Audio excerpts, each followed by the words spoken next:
પાટણમાં વરસાદના વિરામ બાદ હવે નવી સમસ્યાથી લોકો પરેશાન થયા છે। પાટણમાં મચ્છરજન્ય અને પાણીજન્ય રોગચાળો વકર્યો છે।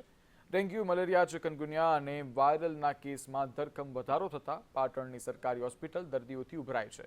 આ સિવાય ખાનગી હોસ્પિટલો પણ દર્દીઓથી ઉભરાતા સમગ્ર પાટણ રોગચાળાના ભરડામાં હોય તેવું લાગી રહ્યું છે।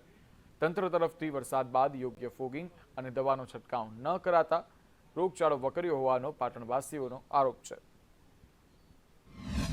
અત્રે આપણે ભાદરવો મહિનો ચાલુ થયો એટલે 15 દિવસથી ઓપીડીમાં વધારો થયો છે અને લાસ્ટ મહિને આપણી ઓપીડી 550 જેવી હતી એવરેજ અને આ મહિને 650 થી 700 એવરેજ ઓપીડી રહે છે।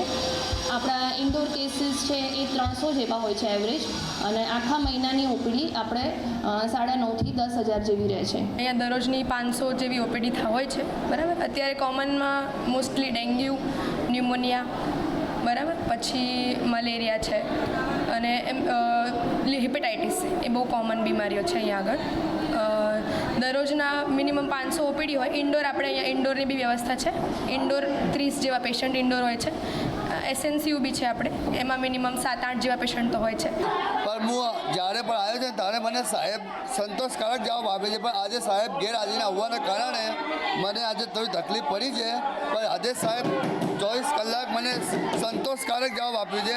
જ્યારે પણ હું 2 વાગે રાતે આવું કે 3 વાગે આવું, જ્યારે પણ સાહેબ હાજર થઈ જાય છે મારો બાળક માટે, કોઈના બાળક માટે સંતોષકારક મને જવાબ મળ્યો છે। અહીંયા પાટણ શહેર સહિત સમગ્ર જિલ્લામાં વરસાદે તો વિરામ લીધો છે, પરંતુ વરસાદ બાદ પાટણ અત્યારે બીમાર પડ્યું છે। દ્રશ્યો બતાવવા માંગે છે કે પાટણ સિવિલ હોસ્પિટલના દ્રશ્યો છે, જ્યાં ગાડી રોજની 700 થી 800 જેટલી ઓપીડી નોંધાઈ રહી છે અને જે સૌથી મહત્વની જે બીમારી છે ડેન્ગ્યુ, મેલેરિયા, ટાઇફોઇડ સહિતના જે દર્દીઓ છે તેની અંદર વધારો જોવા મળી રહ્યો છે। સિવિલ હોસ્પિટલની અંદર અત્યારે 30 થી 35 જેટલા જે ડેન્ગ્યુના કેસો છે તે અત્યારે સારવાર લઈ રહ્યા છે દર્દીઓ। એટલે કહી શકાય કે પાટણ શહેર સહિત સમગ્ર જિલ્લાની અંદર અત્યારે જે ઋતુજન્ય રોગચાળો છે તે વકર્યો છે અને લોકોને પારાવાર મુશ્કેલીનો સામનો કરવાનો વારો આવી રહ્યો છે। ભરત પ્રજાપતિ, સંદેશ ન્યૂઝ, પાટણ।